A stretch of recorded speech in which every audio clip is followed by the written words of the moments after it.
Hi, I have an almost free house, so I'm going to record this very quickly. I didn't think I would. My mum just went to the pub with some friends. My dad and my sister are at football training. He's one of the coaches. Don't even really know why I'm whispering. My younger sister is in the house, but it's not like I'm talking about books. I'm not talking about anything scary. Anyway, so I've got a selection. I just literally pulled these off my bookshelf. Where shall I start? Oh my god, you're not even going to be able to hear me.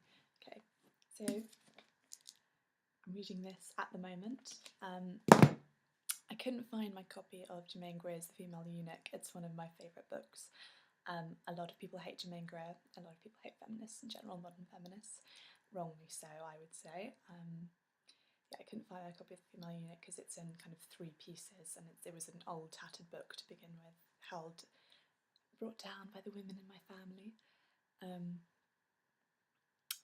So anyway, I'm reading The Whole Woman, which is kind of a sequel of sorts. The Female Eunuch was written in the kind of 70s, early 70s, I think, and this was written in 1998. So already it's kind of outdated. That was the big problem with The Female Eunuch. It didn't really teach much about women and what women should become. It was more of a historical, although much of it is still relevant. Anyway, so that's one of my favourite books. My favourite is The Female Eunuch, and this is all I had to show you to represent that. This is also, I'm sure, will be up there. This book, Cracks, is the kind of book that the kind of representation of lesbians. I'm not out, if that wasn't clear. That you're supposed not to like because they're dramatic, pining adolescent females. It's not even necessarily about lesbians. It's about obsessive female attraction, boarding school, kind of a fantasy that, in a way, it kind of represents a fantasy that men had. You know, a view of that it was a kind of way of practicing in preparation for men. But I love it.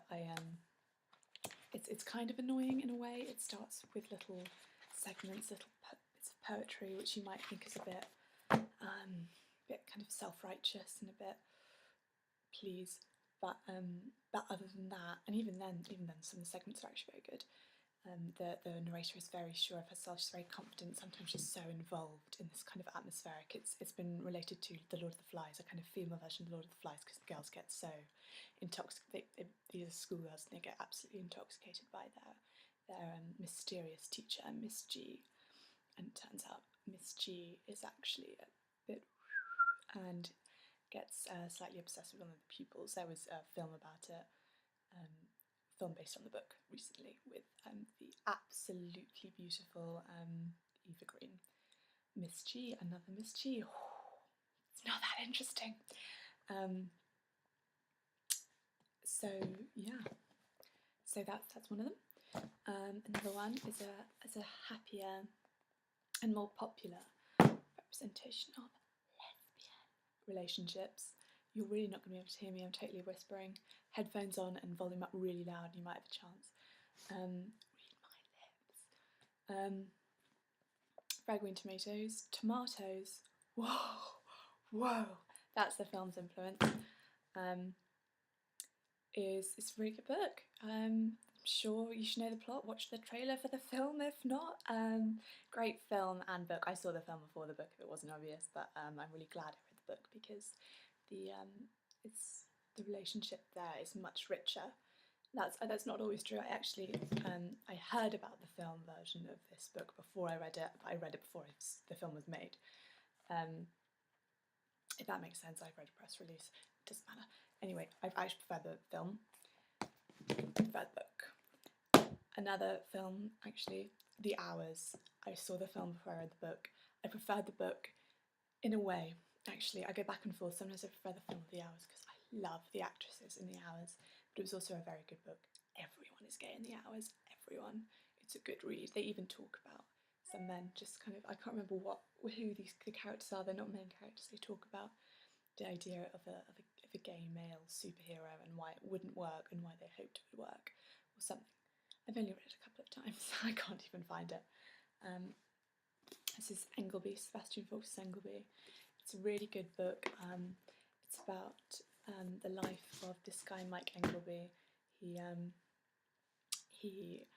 doesn't really fit in society. He has constructed a whole view of his relationships. He's completely detached from everyone. He has a real superiority complex. But you don't really understand this. He often refers to friends and you think he's doing fine. He's at a university that is assumed to be Oxford or Cambridge. It never mentions it, but a good university. You think he's this really successful guy, very popular. He's infatuated with this woman.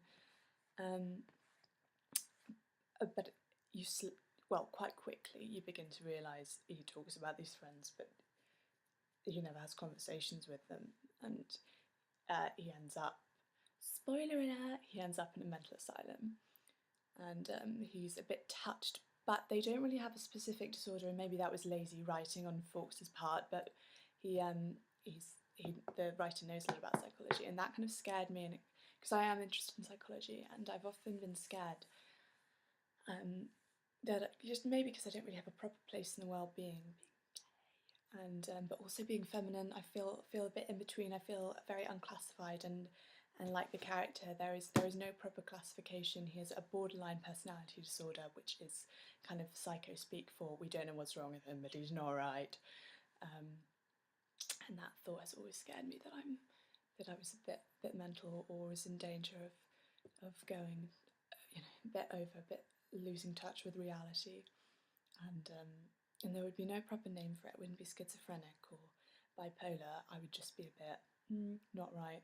Anyway, that took a miserable turn. A lot of my videos take miserable turns. This is a happy one. This is just favourite books. Harry Potter. I love Harry Potter. I love it with a passion. I went through a phase of hating the films. The last two films are pretty damn good, and that is the main reason that is because of Helena Bonham Carter as Bellatrix Lestrange. Ho girl! Oh, that was embarrassing. I wish I could edit videos so I could edit that out. Anyway, Harry Potter. That's that. You know what? Shamelessly, I'm an aspiring English literature student, but that is my favourite book series of all time. I don't care how lacking in literary merit it is. They're wonderful. Okay. I did it on Wednesday. I uploaded a video on Wednesday. I'm really proud. It's nearly 8 minutes long and it's very boring, and you won't be able to hear me because I'm whispering. Okay, thanks. Bye.